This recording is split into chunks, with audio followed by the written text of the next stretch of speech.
স্বর্ণযুগের অভিনেত্রী রত্না ঘোষাল কোথায় হারিয়ে গেলেন? মাঝে চুটিয়ে সিরিয়াল করতেন, ঠাকুমা শাশুড়ির চরিত্রে দেখা যেত অভিনেত্রীকে, কিন্তু হঠাৎ করেই উধাও। কেন তাকে দেখতে পাওয়া যাচ্ছে না কোনো সিনেমা সিরিয়ালে? রাগ পুষে রেখেছেন মনের মধ্যে?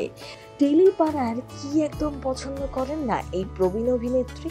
আধুনিকতার ভিড়ে হারিয়ে যেতে চান না, কেন অভিনয় করছেন না জানেন?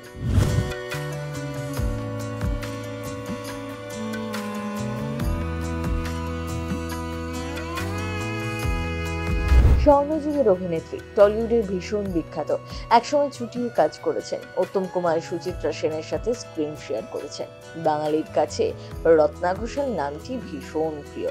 যেখানে বর্ষিয়ান অভিনেত্রী সাবিত্রী চট্টোপাধ্যায় এখনো কাজ করে চলেছেন, চিরসখা সিরিয়ালে ঠাকুরমার চরিত্রে অভিনয় করছেন, সেখানে রত্না ঘোষালকে দেখাই যায় না। এমন কি হলো? অথচ সাবিত্রী চট্টোপাধ্যায়ের থেকে যথেষ্ট শক্ত আছেন তিনি। নানা সাক্ষাৎকারে রত্না ঘোষালের কথা শুনে বোঝা গিয়েছে প্রচুর রাগ পুষে রেখেছেন। সম্প্রতি টলিউড ইন্ডাস্ট্রির কাজের ধরন তার নাকি একেবারেই পছন্দ হচ্ছে না। অভিনেত্রীর সাফ বক্তব্য, ইন্ডাস্ট্রিতে আন্তরিকতার বড্ড অভাব। যে পরিবেশে তিনি একসময় কাজ করেছেন তার নেই বলেই দাবি রত্নার। ছোট পর্দাতেও বেশ অনেকগুলো জনপ্রিয় মেগায় দেখা গিয়েছে। শেষটাকে দেখা গিয়েছিল বাংলা মিডিয়াম ধারাবাহিকে, কিন্তু অভিনেত্রী জানিয়েছেন তিনি আর মেগা করবেন না, ধারাবাহিকে অভিনয় করবেন না বলেই ঠিক করেছেন।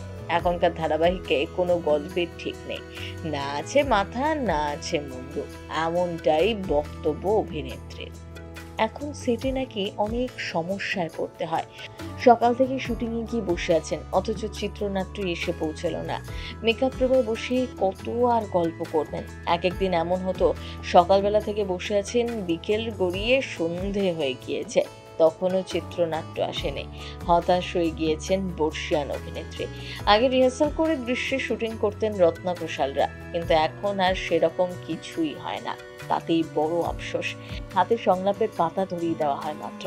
এসব কিছুই পছন্দ নয় তার, তাই ক্ষোভ আরো বেড়েছে।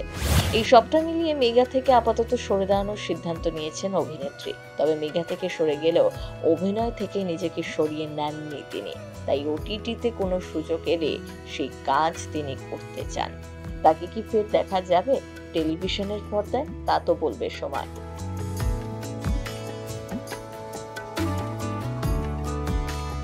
প্রথম বাংলা ভিউ।